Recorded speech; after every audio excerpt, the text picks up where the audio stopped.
총장님 말씀도 잘 들었고요. 김현욱 선배님 이렇게 오랜만에 뵈니까 지팡이를 짚고 나타나셨는데 여기 오신 모든 분들 다 더 건강해지실 수 있도록 큰 박수 좀 부탁드립니다. 건강하시고 모든 분이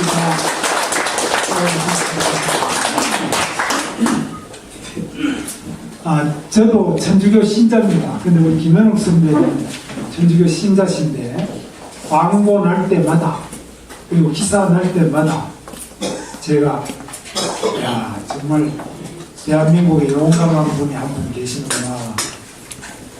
저는 경기도지사를 하면서 우리 도청 앞에 계속 천주교에서 와서 삭발을 하고 거기서 단식 농성을 하고 4대강을 반대하고 골프장을 반대하고 하여튼 계속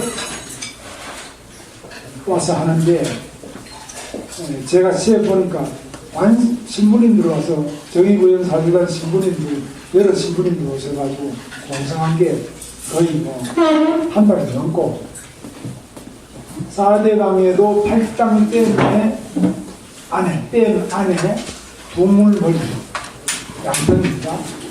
거기에서도 농성한 걸 보니까 거의 970 이상을 했던 거예요. 계속 거기 와서 두물머리 유기농을 보호해라. 4대강을 방해한다. 그 미사를 보는 날짜가 970일 이렇게 보여 있었는데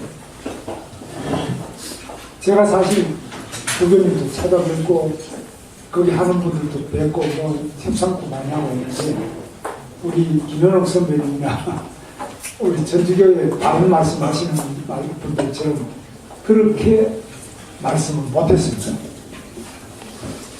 그래서 제가 생각해 보니까 이 신앙 용어를 하자면 분심, 다음에 분심이 생깁니다. 저는 사실 이 경기도에는 워낙 성지가 많기 때문에 유인의 성지만이 아니라 하남의 뭐 부산 성지, 안성의 죽산 성지, 뭐 남양 화성의 남양 성모 성지, 많은 성지, 천지남 성지부터 성지는 제가 다 우리 도에서 관계가 많이 있습니다. 도시계획상 여러 가지 그 보건 관계, 이런 관계에 많아서 저희가 물심양면 공무원들이 전부 다 도와줬습니다. 왜냐하면 저도 신자고 우리 구지사가 3명이 있었는데 3명이 다 우리 천주교 신자였습니다. 그리고 우리 천주교 교우에도 상당히 잘 됐는데 워낙 도청 앞에 와서 저렇게 하고 공무원, 대통령이나 공무원이 하는 거 받아 와서 사사 끈끈이 반대를 합니다. 공무원들 마음속에 분심이 생기고 이게 자꾸 점점 신자들이 모이지를 잘 안 하게 돼요. 저도 요즘에 성당에 저는 부천에 인천에 오고 있습니다. 저는 요즘에 우리 성당에 딴 데는 가요. 우리 성당에 가요. 왜냐하면 지금 있는 성당 우리 성당 신부님이 천주교 정의구현 사대단입니다. 이분은 새누리당을 찍은 사람은 회개를 하기 위해서 보석을 하고 새누리당 찍은 게 왜 신부가 저가 새누리당인데 새누리당이나 제가 이제 우리 당을 찍으면은 이거는 잘못됐습니다. 회개하고 보석을 하고 있는데 세상에 이런 정도가 저는 제가 속한 성당이 상당히 그래도 뭐 오래 나가기도 했지만은 이제 거기 있어서 사무교장이 항상 와서 당신이 이제 나와야 되지 않느냐. 그래서 도지사 직도 그렇게 도서 나와야 되지 않느냐 이랬는데 제가 그랬습니다. 제가 나가면 저는 정의구현사재단 하는 그런 강론을 들으면 마음에 너무 분심이 생겨서 제 스스로가 상하기 때문에 신앙도 상하고 몸도 상하기 때문에 저는 당분간은 안 나가겠다. 그래서 요즘에는 우리 성당에 정의구현 사재단 신부님이 계시는 동안은 저는 안 나갑니다. 또 다른 성당으로 나갔는데 거기는 안 나갑니다. 그러니까 우리 신자들도 저는 이해를 하긴 해요. 근데 우리 김현옥 선배처럼 거기가 이렇게 열심히 하시는데 제가 가서 꼭 한번 격려 말씀을 드리고 정말 고생하신다는 말씀을 드려야 되는데 제가 용기가 없어 그 말씀을 잘 못하겠더라고요. 그래서 저도 사실 용기라면 대한민국 정치인 중에 둘째가 좀 서러운 사람인데 우리 김현욱 선배한테는 못하겠더라고요. 다시 한번 큰 박수. 저는 아시는 것처럼 대학을 25년 만에 졸업했고 대학 들어가서 재적을 2번 됐고 감옥을 2번 가서 2년 6개월 감옥을 다녀왔고 또 공장에 들어가서 7년 공돌이 생활을 했습니다. 그래서 공장 생활을 하고 노조 생활을 했는데 그동안에 2번 해고를 했습니다. 그리고 제 아내도 도로공단의 공장 여공 출신입니다. 그리고 노조위원장 출신입니다. 다 우리 둘 다 이렇게 쫓겨납니다. 이래서 그리고 저는 고등학교 3학년 때 박정희 대통령의 삼성 개헌을 반대하는 데모를 주동해서 무지정학을 받았습니다. 제가 이런 나름대로 이 용기는 좀 있고 무모하는 사람인데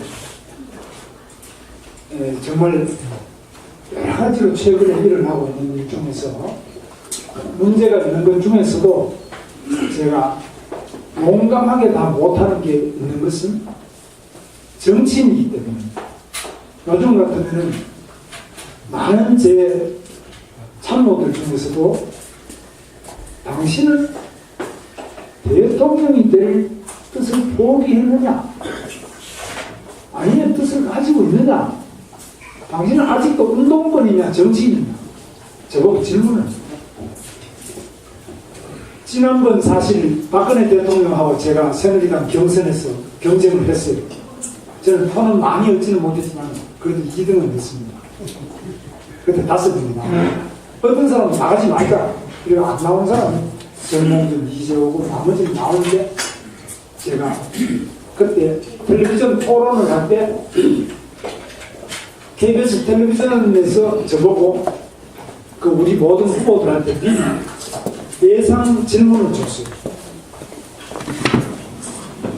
존경하는 정치인 2사람을 대라 준비해서 오시면 그래서 제가 그 작전 회의를 하는데 저는 이승만, 박정희 2사람을 존경한다.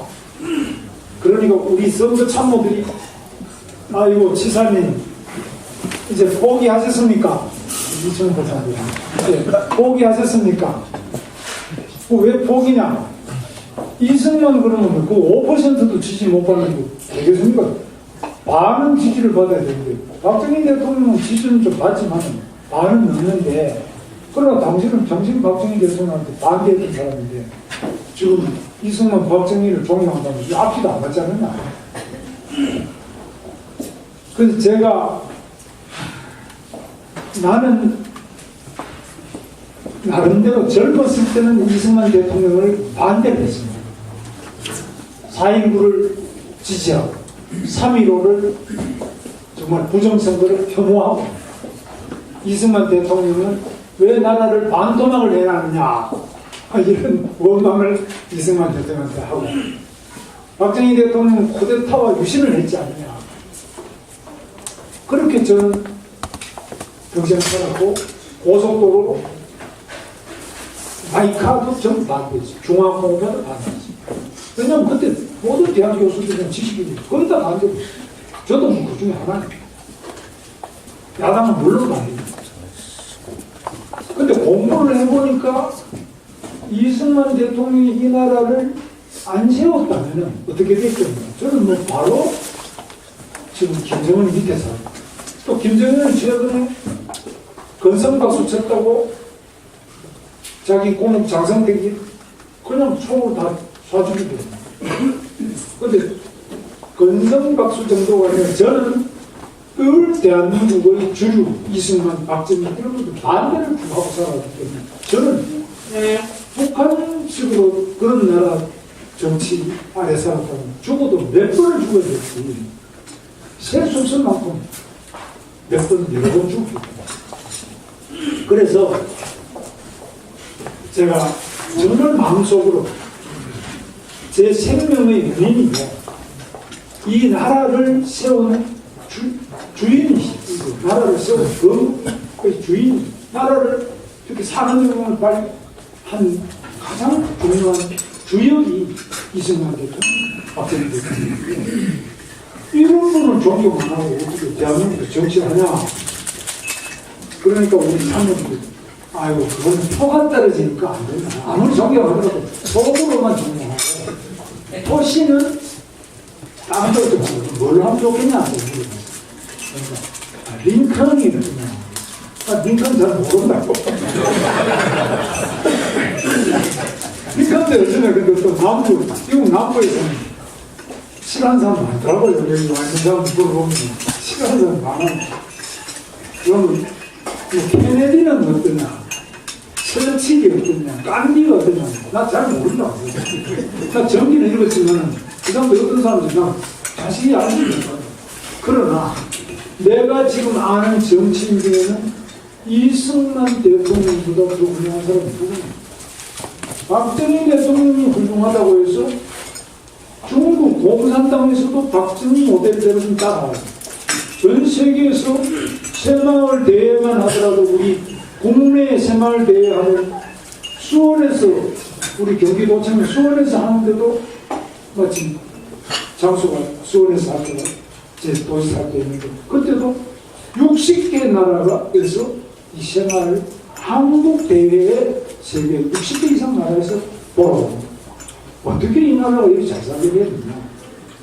세계에서 가장 가난한 나라가 잘 살게 된 그 비결을 배우러 오는데 이 나라에 내가 대통령 하겠다고 나가면서 경선에 나가는데 이승만 박정희를 존경 안 한다고 내가 무슨 이상하게 뭐 미국에 누구를 존경한다고 영국에 누구를 존경한다 이렇게 말할 수 있느냐.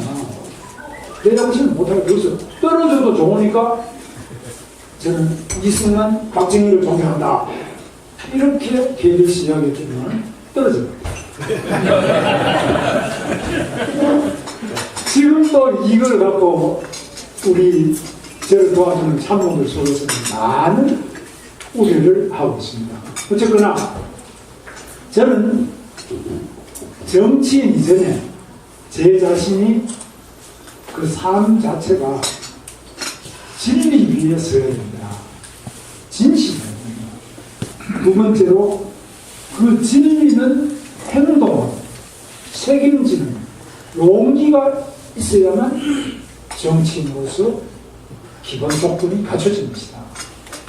행동하고 용기 있게 책임지지 않는다면 그건 뭐 정치인이라고 할 수가 없지 않습니까?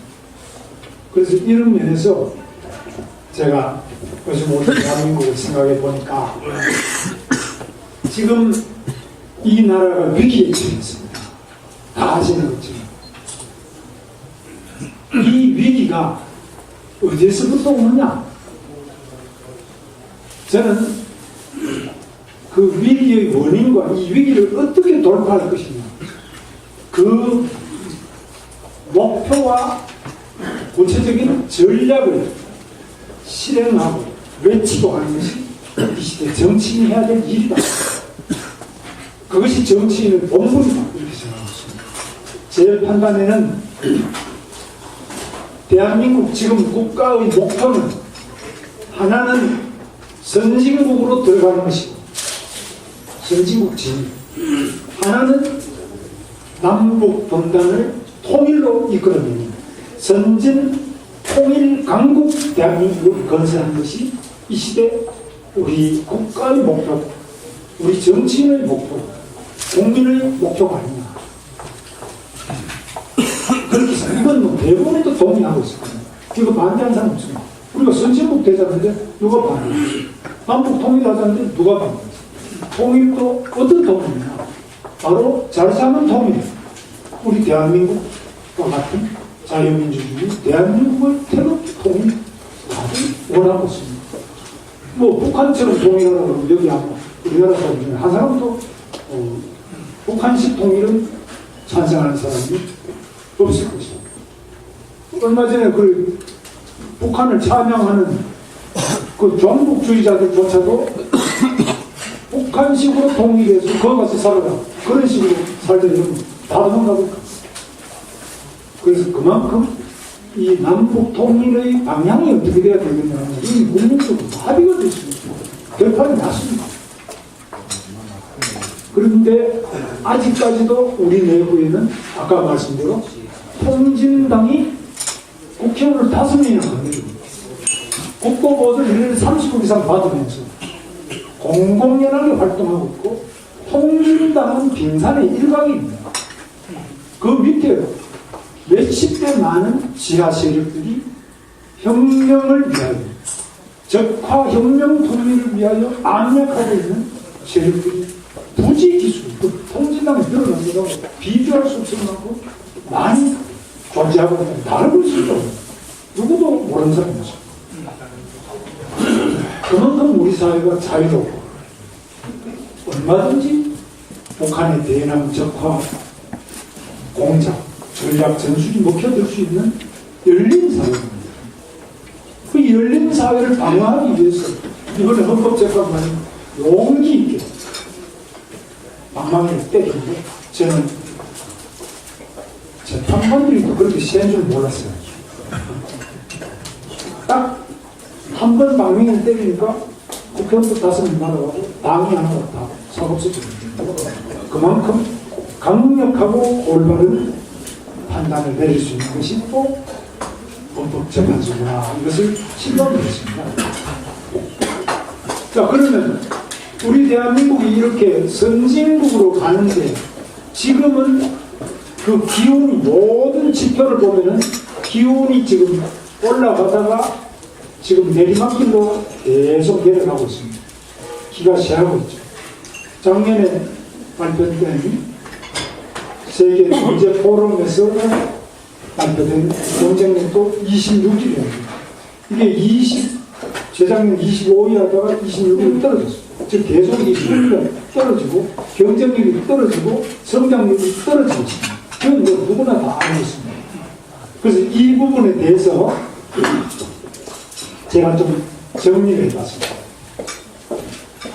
우선 지금 우리 대한민국은 저출산 고령화, 인구적 요인으로 기가 쉬웠습니다. 요즘에 시중에 다녀보면은 IMF보다 더 어렵다고 하는 장사하는 분들이 많이 있습니다. 제가 그럽니다. IMF는 쇼크고, 쇼크는 깨어나면 살아날 수 있습니다. 못 깨어나면 물론 넘어지지만, 지금은 우리 구조가 노쇠화돼요. 이게 활력이 떨어져가지고 구조적으로 노쇠화되어 있기 때문에 쇼크처럼 단기간에 깨어날 수도 없고, 체질을 개선하기 위해서는 완전히 구조개혁을 해야 됩니다. 그러니까 구조개혁을 하기 위해서는 제가 일전에 그 이철성 우리 국가원로 만나보니까 XDR 그러시거든요. 엑서사이즈, 운동. 지금 90이 넘으시는데 어찌 그렇게 건강하십니까? 제가 여쭤보니까. 그럼 XDR 그러시는데, X. 건강. 하려면 엑서사이즈. 무조건 운동해라. 무조건 운동. 그 다음 D, 다이어트. 먹는 걸 적절히 잘 조절해라. R은 휴식. 그러니까 휴식은 적절히 해라. 그런데 실제로 그게 말이 쉽지 됩니다. 지금 대한민국 경제를 어떻게 하면 잘 할 수 있냐. 경제 원리도 다 나왔습니다. 그런데 실천을 할 수 있는 힘은. 지금 우리는 저출산이라고 하는데, 저출산은 왜 저출산이에요? 세계에서 218등째가 되거든요. 애 낳는 순서가. 그러니까 이렇게 누구 애를 안 낳으니까, 제가 대학에 가서 지금 애를 낳아야 된다 이렇게 말하면 결혼할 돈도 없습니다. 학생들 결혼을 해라 그러면 꼰대가 나타났네 이러면 제가 욕을 시끄럽고 쏘아서 결혼하라 그러면 이거 완전히 물정 모르는 꼰대 소리가 알고 있습니다. 왜 그렇게 결혼 못하냐? 결혼하려면 직장이 있어야죠. 집이 있어야죠. 희망이 있어야죠. 나는 직장도 없고 공장에서 해야 되고 저금도 나는 10만 원도 없고 쫓겨다니고 수배되고 감옥 가고 우리 부모님도 다 안 계시고 우리 집에서 돈 하도 없고 아무것도 없어도 나는 결혼해서 잘 산다. 그러니까 언제 돈 가지고 결혼하는 사람 봤느냐? 결혼해야 돈이 생기지. 그럼 저거 완전 자기 아버지하고 똑같은 꼰대 같은 소리네.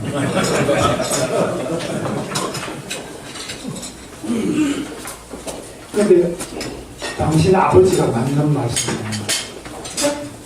우리 학생들 부모님이 맞는 말씀을 하는 거예요. 이거는 결혼을 돈 가지고 하는 게 아니에요. 그리고 결혼을 하지 않고 돈을 모을 수가 없어요. 왜냐? 돈을 모은다는 것은 바로 결혼해서 내 마누라를 여기 살려야지. 또 애를 낳으면 돈이 요즘에 신혼부부가 애 하나 낳으면 2억이 들어요. 둘 낳으려면 4억 있어야 되는데 4억 없으면 딱 애 안 하게. 말이 되느냐? 애를 낳아야지만 그 애를 먹여 살리기 위해서 눈높이를 낮춰서 공장에 가서도 일할 줄 알고 눈높이를 낮춰서 알바라도 하려고 하고 눈높이를 낮춰서 노가다 10장이라도 가서 하려고 하고 혼자 있으니까 전부 편가루처럼 아빠 엄마 집에 근처에 혼자 서면 빙글빙글 세월을 보내고 있습니다. 시집 장가를 가서 애가 생기고 이러면 그렇게 지낼 수가 있어요. 대한민국의 지금 가장 큰 위기가 저출산으로부터 오는 거예요. 고령화는 또 세계에서 제일 빠릅니다. 그런데 고령화 자체는 문제가 아니에요. 요즘에 연세 드셔도 다 돈 벌고 일하고. 그런데 이 밑바닥에 어른을 받쳐줄 수 있는 애들이 안 나오니까 도심지에서도 학교가 폐교가 됩니다. 그러니까 애를 안 낳으니까 집을 늘릴 필요도 없고 서울 시내만 하더라도 26%가 1인가 합니다. 혼자만 살고 있어요. 혼자하고 개하고 개하만 때리고 그렇게 생각합니다. 그러니까 아파트를 늘릴 필요도 없고 아기가 안 생기니까 장난감을 살 필요도 없고 아동복을 살 필요도 없고 학교는 폐교되고 학교 수는 줄어들고 뭐 희망이 없어. 되는 거는 지금 우리 어르신들이 많이 늘어나기 때문에 병원, 요양원 이거는 잘 되고 있어요. 앞으로 더 발전할 거예요. 그런데 지금 이런 가운데서도 자살률이 세계 1위입니다. 이혼율이 세계 2위입니다. 미국 사람 2위. 그런데 이렇게까지 인구가 더 늘어나거나 젊은이들이 더 생겨날 가능성이 있는데 그러면 미국처럼 외국에서 이민을 계속 받을 수 있는 우리나라는 또 단일 민족을 그렇게 좋아해요. 일본보다는 덜 폐쇄적이지만 상당히 폐쇄성이 강하죠. 이 때문에 외국의 사람들을 받아들이는데도 상당히 어려운 점이 있습니다. 그 다음에 두 번째로 가장 큰 문제가 도전 정신이 없어졌어요. can do speak. 그야말로 할 수 있다. I can do. 할 수 있다는 점이에요. 할 수 있다는 도전 정신 자체가 지금 취해도. 요즘에는 대학 가서 제가 강의를 해보면 학생들이 내가 할 수 있다. 하면 된다. 해보자. 이게 이 정신을 우리가 국제시장 보셨죠? 우리 안 보신 분들 계시는 저는 보면서 내가 울었어요. 눈물이 너무 많아요. 정말 우리는 지하 막장에서든 전쟁터 속에서든 아무리 배가 고프든 우리 자기를 위한 게 아니라 자기 가족들을 위해서, 자기 부모를 위해서, 자기 여동생을 위해서, 자기 동생들을 위해서, 자기 집안을 위해서 목숨도 바치고 청춘도 바치고 피와 눈과 땀을 다 바쳤어요. 이런 도전 희생정신이 요즘 우리나라에 없어졌어요. 이제 헝그리 정신이 없고 내가 물론 그걸 내가 해야 돼. 자식이 너무 오랫동안 직장도 없고 시험봐도 안 되고 하니까 나 공장이라도 다녀보겠습니다. 노가다 건설 일용 현장으로 일하러 가야 되겠어. 이러면 부모가 뭐라 그러는지, 야, 이러고 내가 용돈 줄 테니까 창피하다. 근데 난 대학까지 보내놨는데 어떻게 네가 건설 현장에 일용으로 공장을 벽돌 공으로 갈 수 있느냐? 벽돌 치고 돌아다닐 수 있느냐? 가지 말고 집에 있어. 이런 부모, 좋은 부모 애들을 만드는 망상입니다. 나이 30이 넘어도 끼고 앉아가지고 캥거루처럼 기르고 있습니다. 이런 정신을 가지고 어떻게 이 나라가 되겠습니까?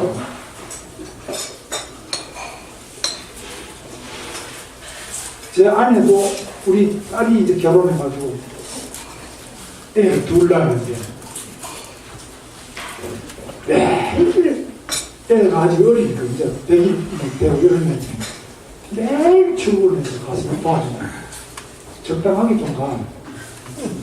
적당하게 가. 매일 출근해가지고. 그래서 애기가 옛날에는 애를 우리 어머니마다 8명을 낳아가지고 거기에서 밥 내고 손님 봉제사 접빙들 다 하면서 그중에 하나는 죽이고 뭐 이렇게 하면서도 다 길러갔다. 너무 지금 나약한 정신, 이것이 대한민국을 완전히 써먹고 있습니다. 강인한 정신이 없습니다. 국가의 목표의식도 없고, 지도자가 아무리 우리는 경제를 살려냅니다, 통일이 대박입니다, 통일해야 됩니다 해도 웃기지 마. 너나 해. 나는 모르겠어. 합의와 공유가 안 됩니다. 국민적 공감이 없습니다. 경제가 아무리 망한다고 해도 뭐 국가에서 해주겠지. 그래서 세 번째로 정치인들의 그 포퓰리즘이 문제다. 공짜 정치. 선거만 한 번 하면 공짜가 쏟아지는데 뭐 아시다시피 더 말씀 안 드리겠습니다. 선거 때만 되면 나오는 공짜 복지를 우리는 영어로 포퓰리즘 그런 거 아닙니까? 포퓰리즘이 선거 아니면 또 안 나와요. 선거 때 누구를 겨냥하냐. 그래서 일본에는 이걸 실버민주주의. 지금 연세가 높은 분들 점점 중국이 좀 많잖아요. 그러니까 노인들을 위한 공약은 계속 쏟아집니다. 그거 제일 많은데. 지난번에 우리 새누리당 또 대학생이 많으니까 대학 방학 등록금 하는데 어린이집은 지금 전쟁 난립니다. 국공립 어린이집도 아잖아. 어린이집 지금 많지 않아요. 숫자가 자꾸 줄으니까. 걔들은 표도 없잖아. 어제 텔레비전 보셨죠? 왜 안 하냐? 주차장이 나니까. 그냥 나가 떨어지는 거 보면서 저도 저희 집사람 같은 거 완전히 기절하잖아요. 애를 저렇게 하는 게 저게 우리나라 교육 현장에 있을 수 있느냐? 근데 있습니다. 그 CCTV가 있어서 나오지. 그게 비일비재일 거 아니에요. 이걸 안 고칩니다. 이거 못 고칩니다. 그래서 이런 표만 따라가지고 표가 큰 것부터 돈 많이 쓰고 관심을 가지고 표 없는 데는 아예 그들도 보지도 않고 이걸 뽑혀있습니다. 그래서 우리 정치인들이 되고 나면은 그 다음에 감시를 안 하는 거예요. 민심과 민생을 완전히 외면합니다. 정치인 감시 감독하는 것이 국민의 책임입니다. 언론의 책임입니다. 이거 안 합니다. 그래서 우리 이 국제외교포럼 여기 있는 우리 김현욱 선생님 국회도 4번 하셨습니다. 여기는 다 이제 정치에 대해서 많이 아시니까 늘 그렇지 않은 거예요. 정말 정치에 대해서 감시하고 감독하는 이러면서 누가 공짜로 거짓말 시키고 선거 끝나면 싹 달라져 버리고 이런 것들이 어떻게 막을 수 있는지를 봐야 됩니다. 지금 4번째로 공무원들도 지금 이게 완전히 부처별 이기주의가 꽉 박혀있어요. 지금 공무원들 보십시오. 저도 공무원 해봤습니다만 우리 똑같은 일자리를 하는데도 노동부도 일자리, 산자부도 일자리, 장애인, 노인 이런 일자리는 또 복지부 했어요. 일자리, 여성의 일자리는 여성부 전부 나눠져 있어요. 서로 대통령이 창조 경제 이렇게 이야기하면 거기 점수 따라 행정하는 사람은 또 창조 행정, 교육부는 창조 교육, 산자부는 창조 산업, 또 기획재정부, 금융부는 창조 금융, 전부 그 한마디씩 붙여놓고 연도다 붙이거든요. 내용은 봐보면 아무것도 없어요. 옛날에 하던 거 거기다가 딱 쓰면 창조 붙여놨어요. 아무 내용이 없어요. 그냥 딱지만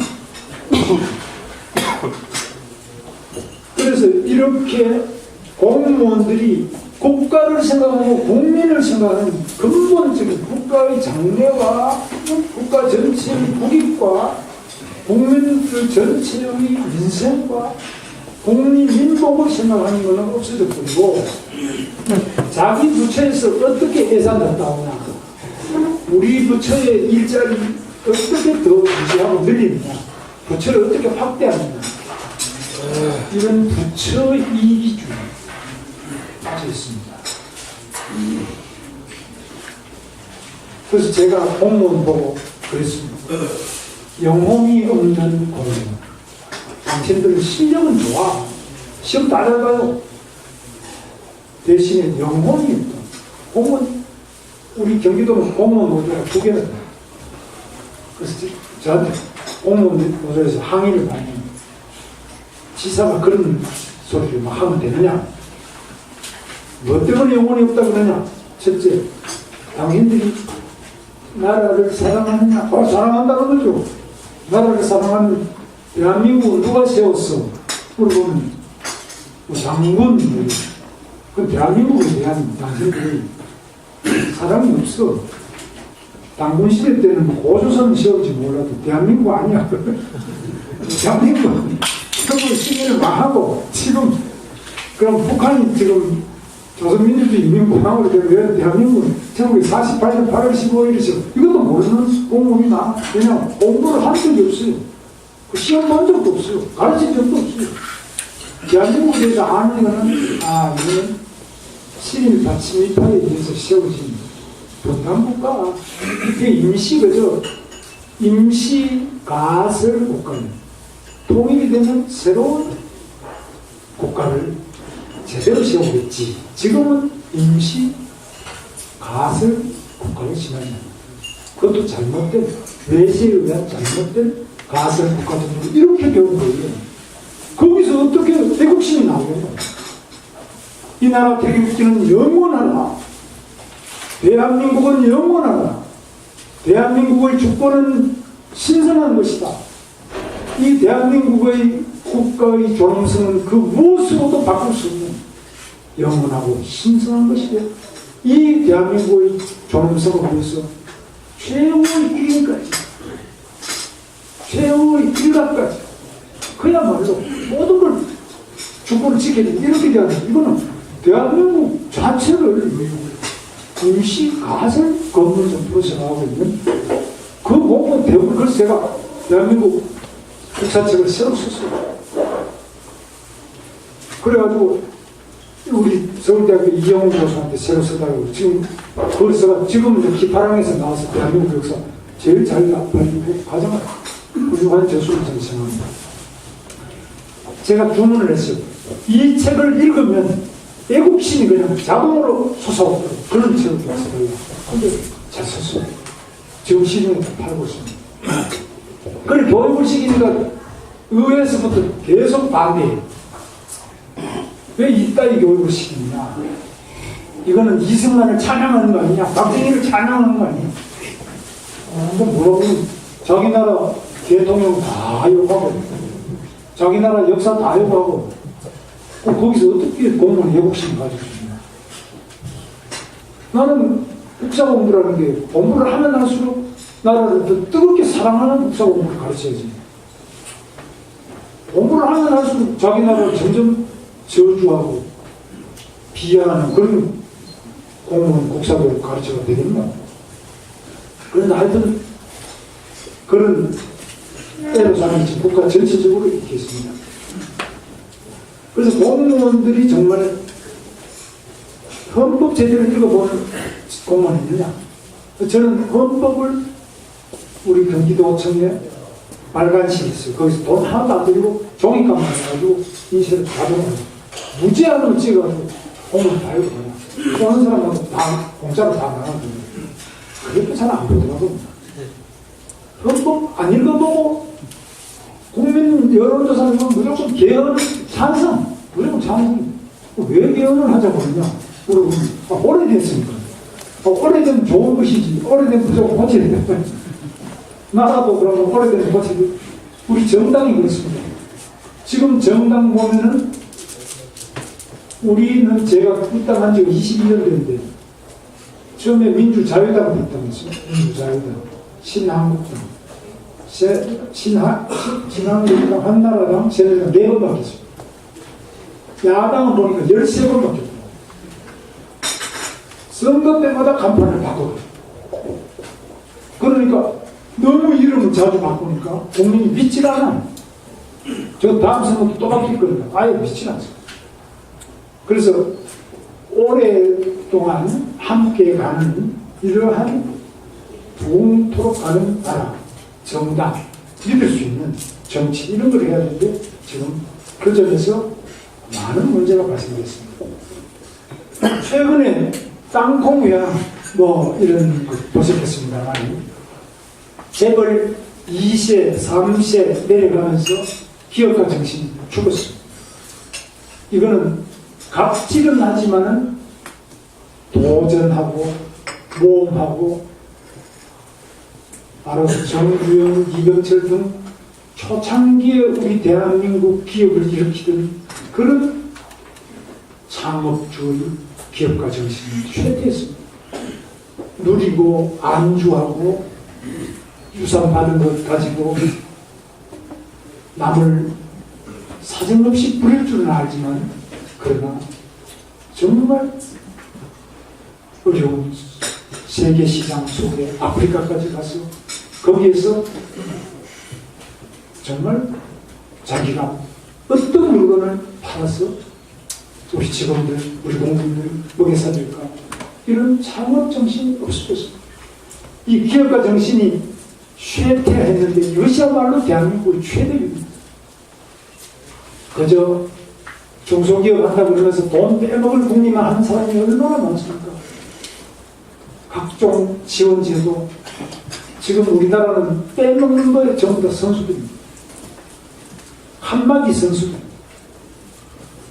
자, 여기는 중소기업 보유업종에다 해서 한마디 쳐놓고, 그거는 어떤 누구도 오지 말라고 합니다. 제 아내가 그럽니다. 요즘에 농산물이 너무 비싸다. 제가 요즘에 다니면, 저는 요즘 지하철 타고 많이 다니는데, 지하 상가에 가니까, 앵간한 잠바나 바지 같은 건 많은 이내 다 사거든요. 대산까지 그런 거 많이 보셨죠? 정말 값이 너무 싸요. 이렇게 싸게 팔아서 어떻게 남느냐 싶을 정도로 싼 게 많아요. 그것은 그만큼 옷 만드는 데가 경쟁이 많고, 소위 말하는 글로벌 경쟁이 됩니다. 저거는 중국 제품, 저거는 파키스탄, 방글라데시 제품이야. 전 세계에서 물건을 듭니다. 그래서 우리 농산품은 이 관세 장벽을 쳐놓고 여러 가지 수입 규제를 해요. 농민을 보호한다는 이름으로. 그럼 농민은 보호해야 되고, 중소기업의 염색공장에 일하는 사람은 보호 안 해야 돼요? 누구는 보호하고 누구는 보호 안 합니까? 그럼 보호는 해가지고, 결국은 물건값이 너무 비싸요. 먹는 값이 비싸요. 그래서 시장이 지금 전 세계 글로벌이 전부 다 열리고 있는데, 어떤 부분에 대해서는 못 열게 하는 대표적인 게 농업입니다. 농업은 열지 못하게 문을 닫고, 두 번째로, 저 시화공단에 가면은, 저기 매립지가 있습니다. 화성에 가면 매립지가 있는데, 그 매립지에 큰 비닐하우스를 지었어요. 네덜란드보다 더 크고 더 첨단 좋은 비닐하우스를 지어가 거기에서 토마토를 생산해요. 동부 한농이라는 데서 했습니다. 농민단체가 다 몰려와서 데모해가지고 지금 하지 말아요. 우리 농민 중에 그런 수출, 일본에 수출만 하는데 못하게 농업의 기업화를 또 반대하고 있어요. 농업에는 기업이 들어오면 안 된다고. 기업이 안 들어오고 농업이 발전할 수 있습니까? 미국 농업이 어떻게 세계 최대예요? 그건 기업 농이기 때문에 세계 최고 R&D를 하고, 세계 최고의 마케팅을 하고, 세계 최고의 생산 기계화를 해가지고 미국 농업이 세계 제1위를 유지하는 거 아닙니까? 농업이 망하는 가장 간단한 길은 집단 농장, 국영 농장이 되면 소련이고, 그 망장 소련이고, 중공이고, 북한이고, 다 국영 집단 농장보다 앞선 것이 소농, 우리처럼 농지가 나눠주는 거고, 소농보다 앞선 것이 기업농. 어쨌든 기업농, 그것도 글로벌 기업, 세계적인 대기업 농업 회사를 차려가지고 전 세계를 공략하고, 지금 중국 같은 데를 공략하고 들어가죠. 근데 이 농업 기술은, 제가 경기도 농업이 우리나라 제일 발달되어 있습니다. 농지청이 다 경기도. 제가 보면 우리나라 농업 기술은 세계 5위권에 들어갔어요. 기술은 기가 막히죠. 도대체 농업 기업이 못하고. 그러니까 이게 늘 농민들은 보조금, 우방반 떨어지고 보조금이나 홍수 나면 보조금, 보조금 받아 먹는 것, 이것이 기업가 정신을 망치는 첫 번째. 이것 때문에 당하는 거예요. 보조금이 많이 나가고 공짜 많이 먹는 것 치고 잘 되는 산업도 기업도 개인도 국가도 없습니다. 그 다음에 지금 귀족 노조 때문에 지금 이 나라가 망하는데, 귀족 노조는 제가 말씀 안 드리겠습니다.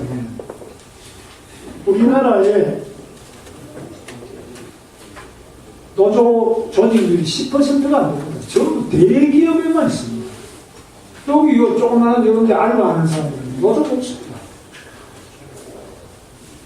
근데 대기업, 현대, 뭐 이런 큰 LG 뭐 이런 큰 데는 노조가 있는데, 이 노조는 여러분 아시는 것처럼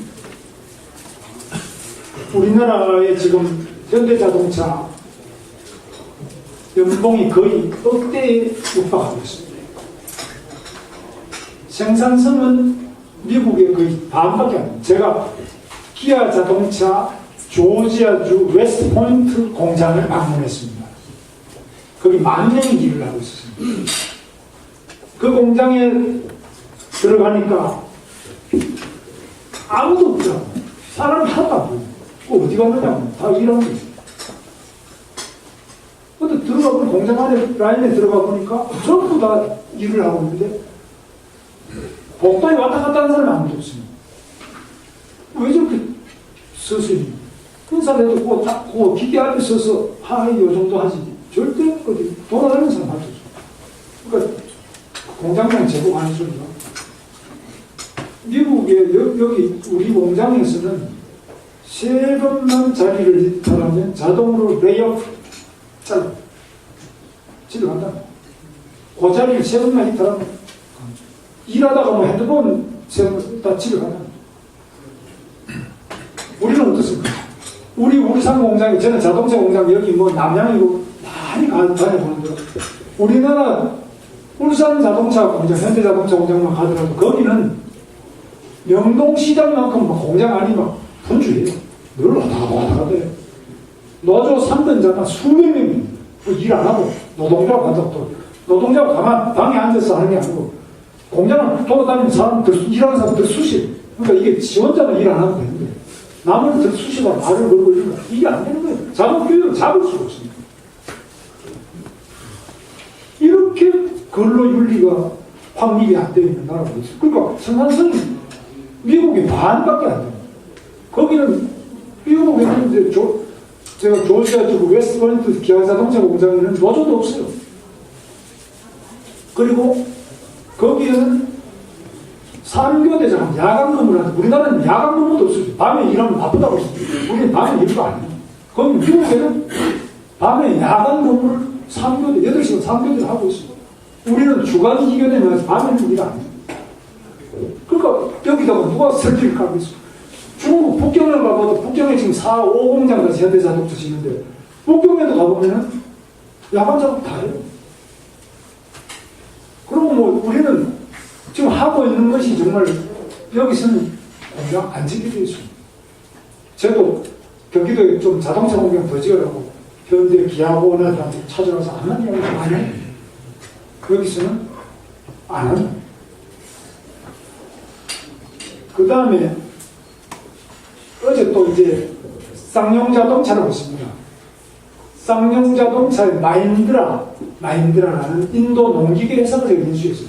쌍용이 망해갖고 쌍용은 연산 30만 대도 안 돼요. 10만 대가 그러니까 아주 작아요.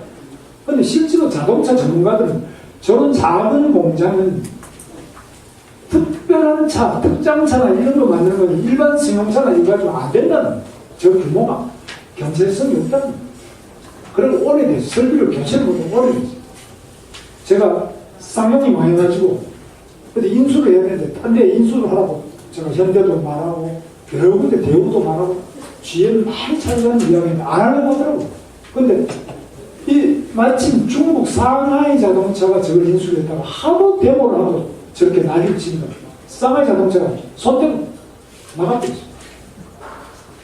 저 상하이 자동차 거기에 대표자들한테도 내가 몇 번 사전 부디 좀 나가지만 안 못하겠다. 이걸 인도의 농기계 공장이 마인드라 이게 인수를 받았는데 작년에 다 200명 이상 해고자가 다 목집 부시는데 지금 또 산모 일배한다고 난리를 치는 게 지금 전 세계 자동차 공장이 얼마든지 인수받을 수 있습니다. 지금 여기는 자동차가 돌아가야 쌍용 자동차가 돌아간다면 이익이 나야 그 다음에 해고된 사람은 복직을 계속 시킬 거 아닙니까?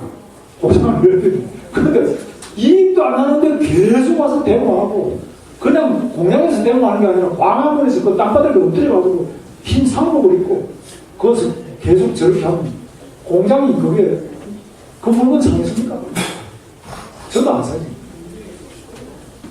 그래서 정말 우리가 생각해 봐야 될 것은 지금 일자리 전쟁, 앞으로 전 세계는 어느 나라의 좋은 일자리가 얼마나 많으냐에 따라서 그 나라의 흥망성쇠가 결정됩니다. 절대 국방 안보 이런 것이 아니고 어느 나라에 가야 좋은 일자리가 많으냐, 이거 하나가 나라의 운명을 결정하고 도시의 운명을 결정하고, 그거 뻔한 거 아닙니까? 지금 이거 상식 아닙니까?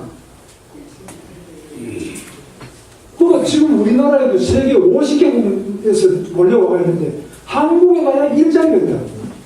지금 한국에 온 스리랑카나 방글라데시나 저 파키스탄 이런 사람들 우리나라에 오면 10배 이상 한꺼번에 버는 거예요. 몰려오는 거 아닙니까?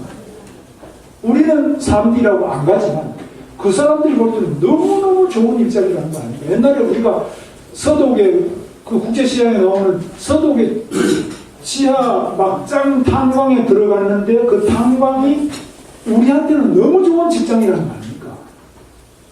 그 사람들이 볼 때는 안 갔지만 우리는 너무 좋은, 똑같은 거 아닙니까? 그래서 전 세계 인류가 볼 때 가장 좋은 일자리가 제일 많은 데가 어디냐에 따라서 세계 인류가 그리 몰려올 것이고, 그 인력에 의해서 나라와 도시의 흥망성쇠가 결합나거든요.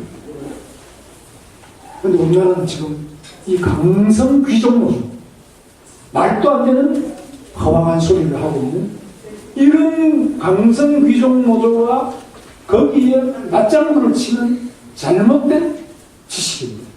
언론입니다. 아니 언론에도 그렇게 돈을 많이 받는 언론인데 또 노조가 안 돼요.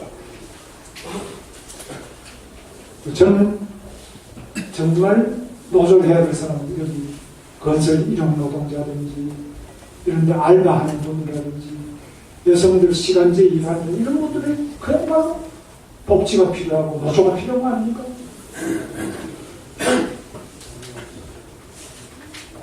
그 다음에 지금 성장이 정체되어 버리기 때문에 지금 이 구조적으로 장기 침체에 들어오면서 성장이 정체되면서 이제는 성장이 안 될수록 사회 변동이 없어요. 그러니까 이게 부모의 고착화, 친구의 고착화, 한 번 없는 사람은 덮고 일어설 수 있는 기회가 줄고, 성장률이 낮을수록 반전의 기회가 줄고.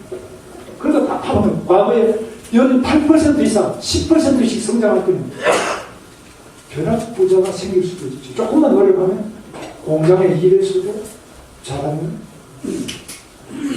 돈 벌 수 있는 거죠. 이제는 기회가 없어요. 저성장, 장기 구조 침체로 계층 구조가 악화되고 고착화되면서 젊은이들이 절망감을 가집니다. 이제 희망이 없구나. 이 절망감이 우리 사회에 큰 문제가 있다고. 이런 부분에서 우리가 지금 제대로 대개혁을 해야 돼요. 그러면 공무원들이 갖고 있는 규제를 확 풀어줘야 돼요. 그런데 공무원은 자기가 규제를 많이 가질수록 권한이 커집니다. 도장 찍는 맛이 공무원을 일하는 바람이니까 도장을 10개 찍는 사람이 힘이 센 거지만 도장 하나도 안 찍는 공무원, 그건 이상한 겁니다. 공무원은 어떻게 하든지 도장을 많이 찍게 해야 돼요. 기업하는 사람 볼 때는, 내가 이번에 지방에 가서 물어보면 지방에서 그린벨트 풀라고 보통 거기서 공장을 씌워놓고 100번 이상 중앙부처 국토부 들락거려야 100번 이상 들락거려야 그 문제가 해결되는 거예요. 도장을 많이 찍게 해야 그거 와서 그냥 어떻게 대답합니까? 괜찮겠습니까? 이충근 주사님 계속 이렇게 이 맛에서 공문하는 거 아니에요? 공문 주시면 되시고 있습니다. 근데 우리는 규제가 세계에 제일 많은 겁니다. 이렇게 제가 해보지만 규제가 이렇게 많은 나라거든요. 이건 과감하게 벌써 던져야 세계에 좋은 투자가 이리 오죠. 외국인들 여기 우리말 잘하고 우리 문화를 잘 알고 우리 다 인맥이 있어도 공장 하나 만들려면 고개를 짝짝 흔들리고 차라리 중국 가서 하는 게 더 빠르고 쉽단 말이에요. 단값도 싸고 인허가도 발해주고 오히려 모든 면에서 시장도 넓은데 우리나라에서는 너무 힘들어서 못하겠다. 그 다음에 교육이 저는 문제라고 봅니다. 지금 우리나라 교육이 문제라고 보는데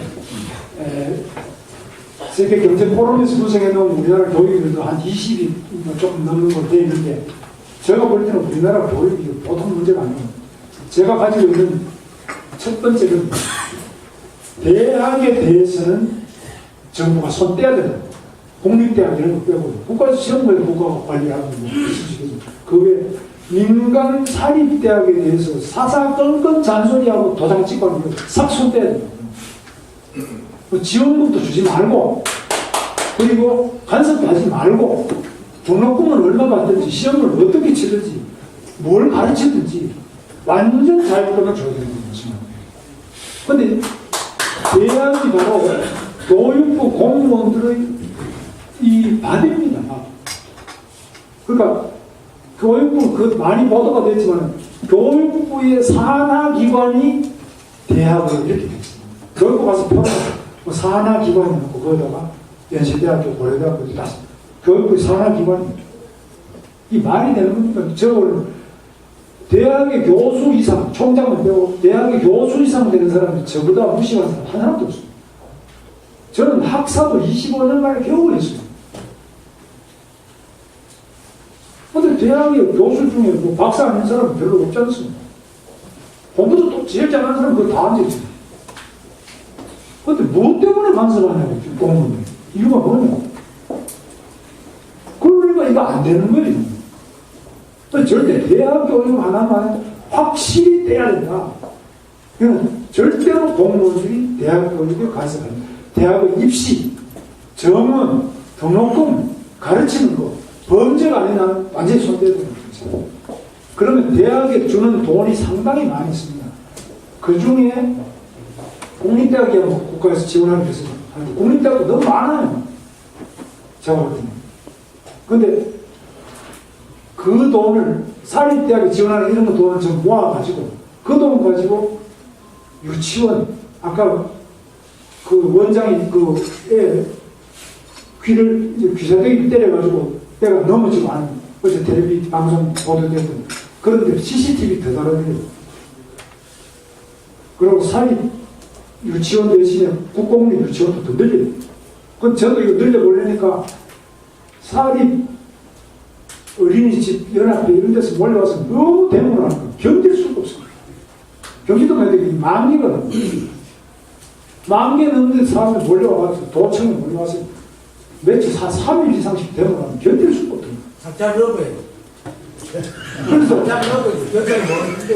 이런 부분에서 우리 유, 초, 중, 고 예산을 지원해요.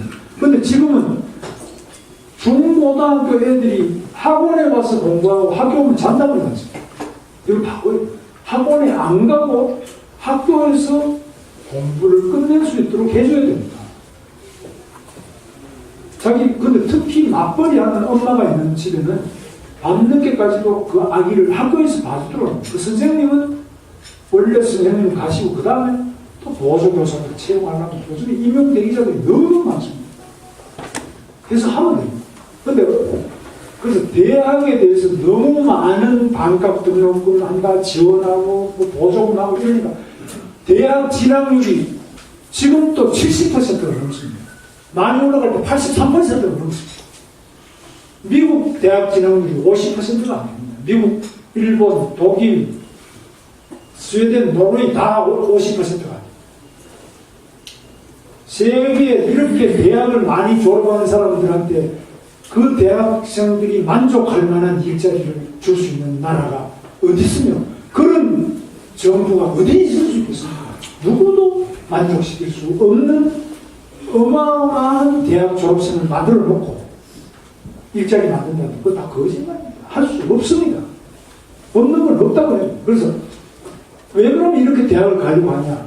고등학교하고 격차를 너무 많이 주고 있습니다. 그래서 지금 최저임금이나 초중고등학교 졸업한 우리 국민들도 선진국들처럼 이 격차를 줄여야 됩니다.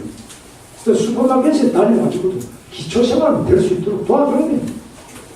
그래서 이 임금 구조나 노동 시장의 구조도 되게 편합니다.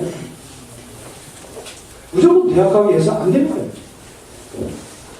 근데 표가 많으니까 거기다가 반값 등록금 한다 해가 국보까지 쏟아가지고 계속 대학을 도와주고, 왜냐면 대학은 바로 표 있다. 고등학교까지는 표가 한 표도 없어요.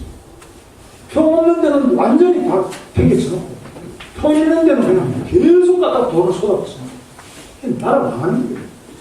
이 포퓰리즘 안 됩니다. 자, 정치를 혁신하기 위해서 저는 지금 혁신위원장을 맡았는데, 삼류 정치로는 인류 국가를 만들 수 없습니다. 삼류 정치가 뭐냐?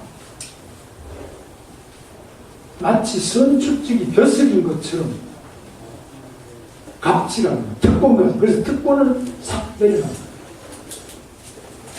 지금 제가 한 것이 국회의원 특권 내려놓기. 문호동은 무임금이다. 제가 이렇게 말합니다. 저게 공장 노동자 출신이라 가지고 국회의원은 무슨 뭐 일당 노동자도 아닙니다. 제가 욕 많이 먹었습니다. 그래도 계속 해야 됩니다. 제가 다 했습니다. 일당 노동자도 일 안 하면은 돈 안 받는데 국회의원이 염치가 동시에 될 거 아닙니까? 세율 50% 깎아야 돼, 세율을. 이 새끼는 지역 가서 1년 있는데 1년 동안 봉급을 연봉을 세비를 1억 이상 다 팔았습니다. 자기 보좌관 9명 봉급까지 다 팔았습니다. 이게 국회의원이에요. 일당 노동자가 감옥 가서 1년 있는데 그 매일 일당을 1년 주는 나라가 전 세계에 있습니다. 그럼 국회의원은 타의 모범이 돼야 되는데 국민한테 뽑힌 사람들인데 일당 노동자보다는 더 엄격한 윤리 도덕을 지키는 것이 지도자지. 일당 노동자도 안 하는 염치 없는 짓을 어떻게 하느냐. 그래서 이거는 우리 새누리당 국회의원들이 150명 이상이 다 서명을 내서 받아주고 됐을 때 아마 야당하고 잘 될 겁니다. 이거는 물론 무임은 잘 될 겁니다. 그 위에 출판기념회를 한다고 오만 사방에 고지서를 보냅니다. 그거 다 나갔어요. 그래서 출판기념회 못하고 그리고 고지서를 보내가지고 소위 정책장이라고 그러지만 돈 내라는 거 아닙니다. 이게 국회의원만 하는 게 아니라 국회의원 하면 부청장, 부의원, 시장, 시의원 다 합니다. 여러 가지 기득권 다 내려놓고 그 다음에 지금 김영란법이 지금 통과되기 직전인데요. 김영란법도 일부 문제가 있지만 기본적으로 통과되어야 하지만 대한민국 청년도가 높아집니다. 그리고 이제 공천제도를 지금 바꿀 수 있는 것을 하고 있습니다. 그래서 지금 우리 대한민국이 지금 통일에 대해서도 많은 합의와 근접이 되고 있는데 현재로서는 우리 대한민국을 통일하려면 우선 통일에 대한 국민들의 합의가 있어야 됩니다. 그래서 이 합의를 바탕으로 통일 운동이 일어나야 되는데 이런 면에서 철저한 준비를 해나가야 되도록 보고 있습니다. 아무쪼록 우리나라가 이렇게 국가 목표를 확실히 하고 거기다 국민적 합의를 하고 그것을 끌고 나갈 지휘부는 어디에서 하고 그리고 이것은 누가 감시를 지휘부를 감시하고 국민들도 자기 책임성을 가지고 참여하면서 우리가 이룩했던 그 온갖 악조건 속에서 이룩했던 한강의 기적을 이제는 대동강의 기적, 압록강, 두만강의 기적을 확대해 나가서 우리 대한민국은 선진 통일 강국의 꿈을 이루는 그날까지 열심히 하겠습니다. 선배님들 많은 가르침을 바랍니다.